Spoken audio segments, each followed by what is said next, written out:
abono pago todo ano aos empregados do Banco Bradesco tem natureza salarial. Foi assim que decidiram os ministros da Seção 1 de Dissídios Individuais.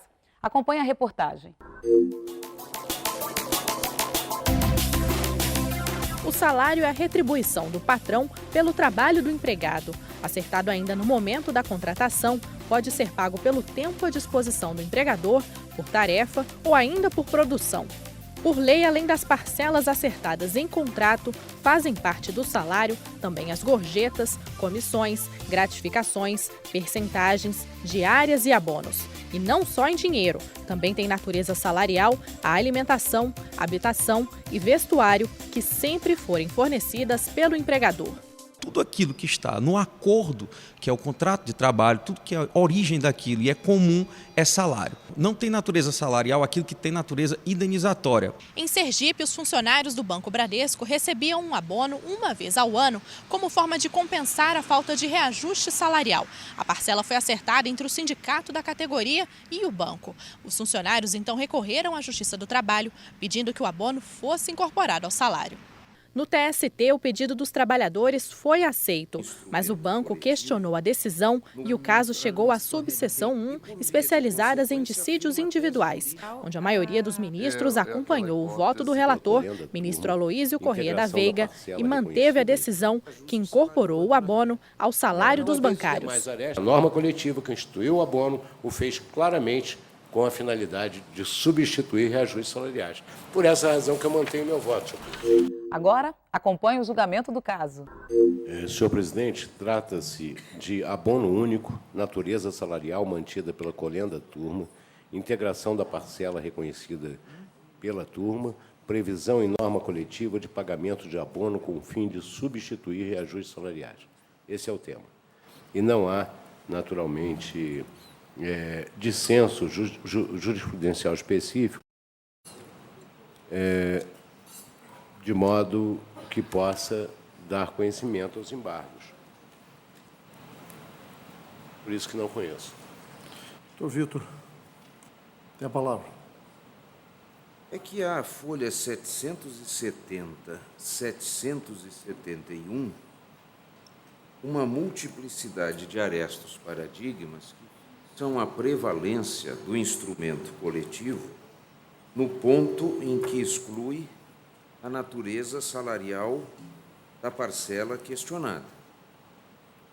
Há uma variedade de precedentes paradigmas, portanto, e não existe, e este é o aspecto que se destaca, apesar de não se ter conhecimento exato para a afirmativa da inespecificidade dos paradigmas, qual o elemento que, registrado no acórdão turmário, não estaria compreendido nesses precedentes.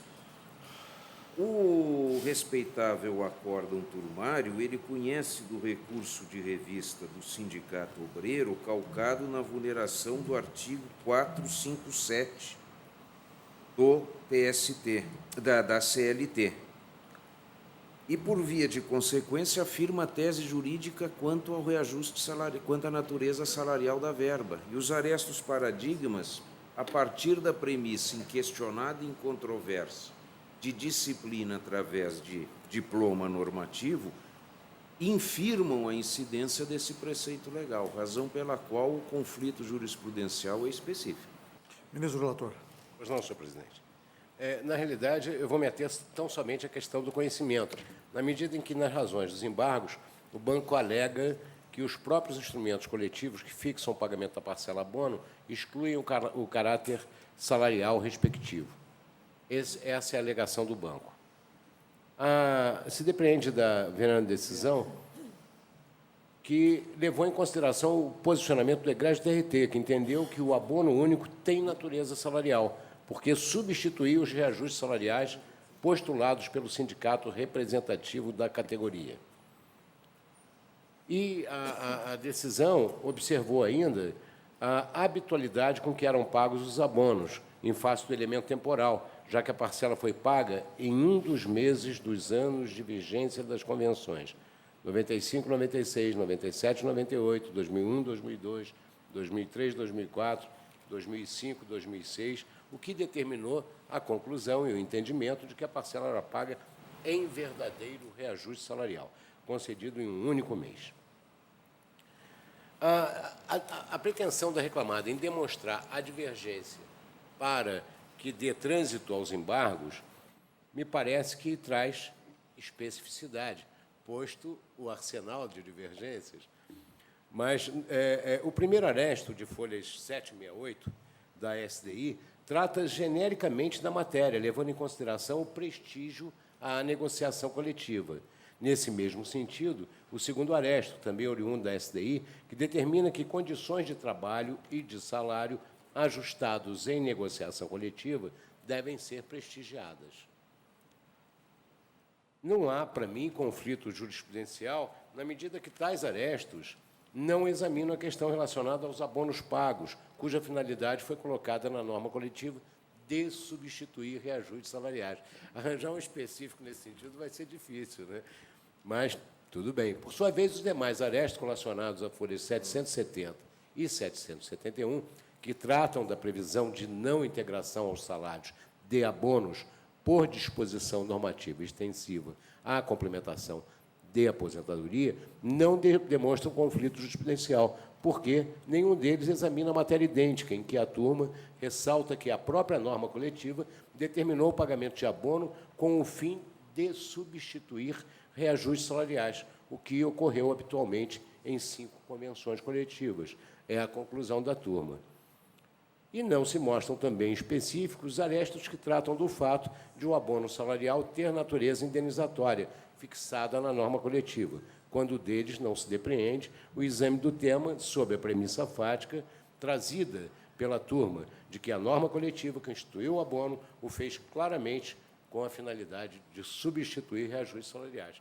Por essa razão que eu mantenho meu voto, senhor presidente. A divergência, senhores ministros. Senhor presidente, senhores ministros, Deixa o Brito Pereira tem a palavra. aprenderam com o TST na década de 80. Como? As partes aprenderam com o TST. Foi na década de 80, início de 80, dos anos 80, que o TST inventou abonos com coloração de aumento salarial para resolver greves em situações muito delicadas. Dos bancários, por exemplo. Não se podia, ou pelo menos havia uma dificuldade razoável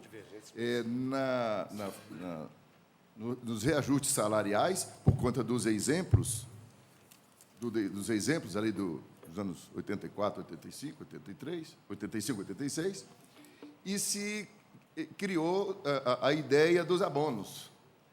Muito bem, e aqueles abonos eram precisamente porque não se podia conceder aumento salarial.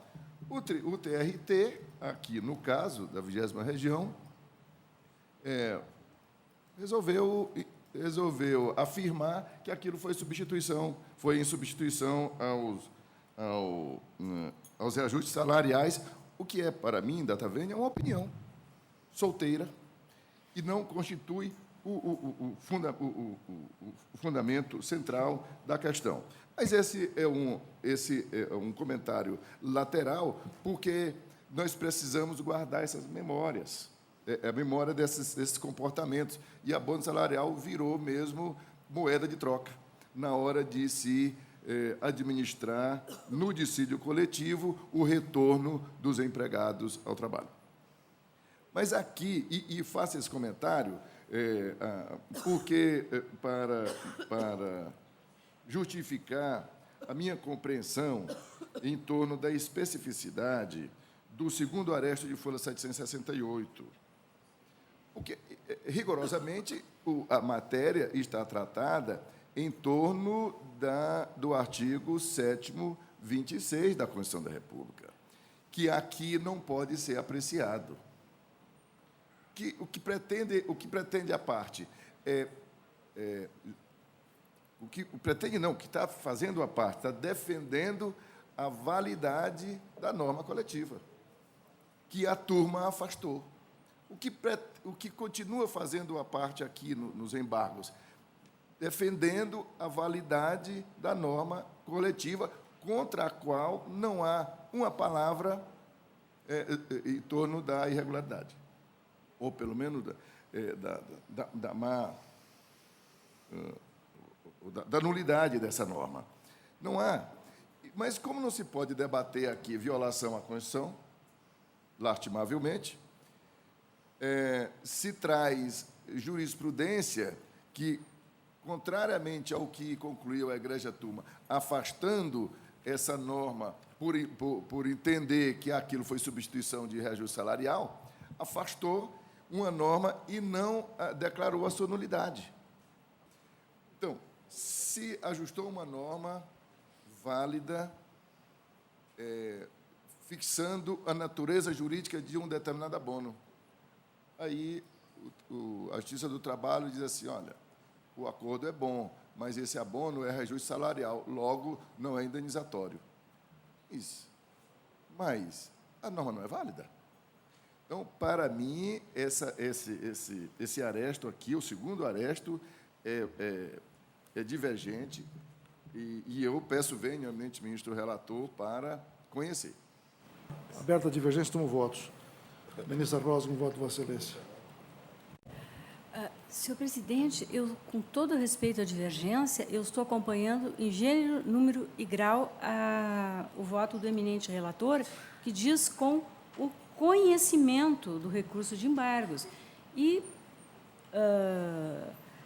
o acórdão embargada da terceira turma, da lavra do ministro Horácio, e com relação ao tema, né, o que diz o acórdão da terceira turma é que está denunciada a violação a texto constitucional e é trazida também divergência jurisprudencial.